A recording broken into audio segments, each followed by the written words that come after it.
Maoist party అఖిల భారత ప్రధాన కార్యదర్శి కేశవరావు ఎన్కౌంటర్ తర్వాత చాలా ప్రశ్నలు బయటపడుతున్నాయి. 50-60 మంది దళ సభ్యుల మధ్య ఉండాల్సిన జాతీయ ప్రధాన కార్యదర్శి ఎలా దొరికిపోయాడు అనేది ప్రశ్న. కేశవరావుకి తెలియకుండానే కొన్ని బలగాలను అక్కడి నుంచి తప్పించారా అనేది మరో వాదన. అదే జరిగితే కేశవరావు పదవి కోసమే ఈ దొంగ దెబ్బ తీశారా, అందుకోసమే అతన్ని బలి చేశారా అనే డౌట్ వ్యక్తమవుతోంది. ఈ బాధ్యత కోసం మరోసారి తెలుగు నక్సలైట్ల పేర్లు బలంగా వినిపిస్తున్నాయి. మావోయిస్టు పార్టీ ప్రధాన కార్యదర్శి బాధ్యతలను ఆంధ్రప్రదేశ్ లేదా తెలంగాణకు చెందిన సీనియర్ కమాండర్ చేపట్టే అవకాశాలున్నాయి. కేశవరావు మరణం తర్వాత మావోయిస్టు పార్టీ ఒక లేఖ విడుదల చేసింది.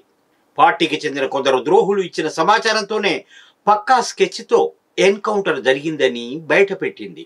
అయితే పోలీసులకు లొంగిపోయిన మాజీ నక్సలైట్లు సమాచారం ఇచ్చారని మావోయిస్టు పార్టీ వాదిస్తోంది. కానీ పార్టీ లోపల ఉన్న కుమ్ముళ్ళాటల వల్లనే కేశవరావును బయటపెట్టేశారు అని మరో వాదన వినిపిస్తోంది.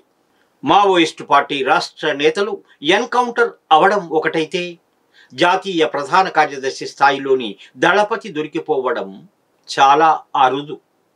అందుచేత మావోయిస్టు పార్టీలో అంతర్గత కుమ్ములాటలు విపరీతంగా ఉన్నాయని తెలుస్తోంది.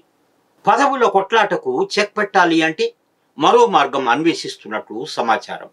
బసవరాజు గురువు మాజీ ప్రధాన కార్యదర్శి ముప్పాల లక్ష్మణరావు అలియాస్ గణపతికే దళపతి బాధ్యత అప్పగించే అవకాశం ఉంది.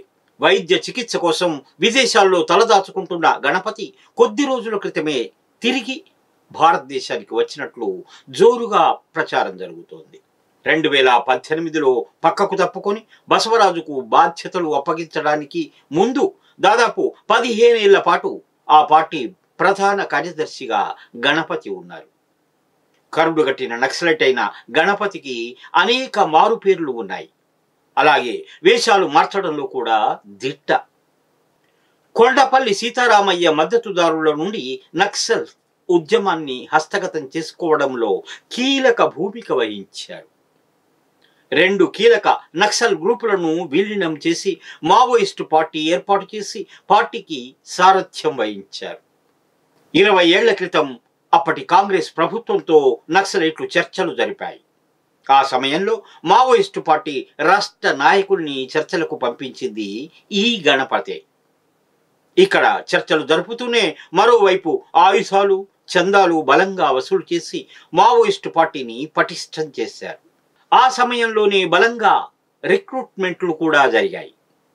ఆ వ్యూహం ఫలించడంతో 10 ఏళ్ల పాటు గణపతికి పార్టీలో తిరుగు లేకుండా పోయింది.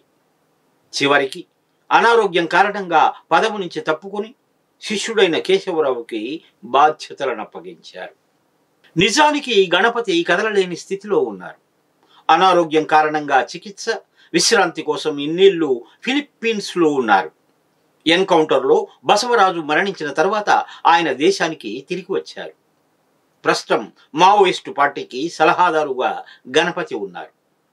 70 సంవత్సరాలు దాటడంతో మావోయిస్టులకు అధిపతిగా ఆయన తిరిగి బాధ్యతలు చేపట్టడం కష్టమే అని తెలుస్తోంది.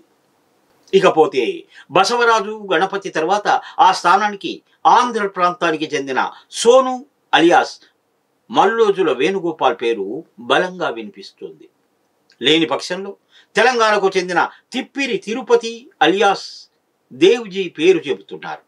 ఈ ఇద్దరు వద్దు అనుకుంటేనే జార్ఖండ్కు చెందిన మిషిర్ బెస్రా అలియాస్ భాస్కర్కి అవకాశం ఉంటుంది. అయితే మావోయిస్టు పార్టీలో తెలుగువారి ప్రాబల్యం వల్ల ఇతరులకు నాయకత్వ బాధ్యతలు దక్కే అవకాశం కష్టమే. మరోవైపు మావోయిస్టుల్లో అత్యంత ప్రమాదకారిగా చెప్పే హిడ్మా పోలీసులకు దొరికిపోయాడు. దీనికి కూడా మావోయిస్టుల అంతర్గత కుమ్ములాటలు కారణమని చెబుతున్నారు. అందుచేత మావోయిస్టు పార్టీ నాయకత్వ స్థాయిలోనే బలమైన కుమ్ములాటలు ఉండడం వల్లనే కొంప మునుగుతోంది అని భావిస్తున్నారు. My Media, the voice of India.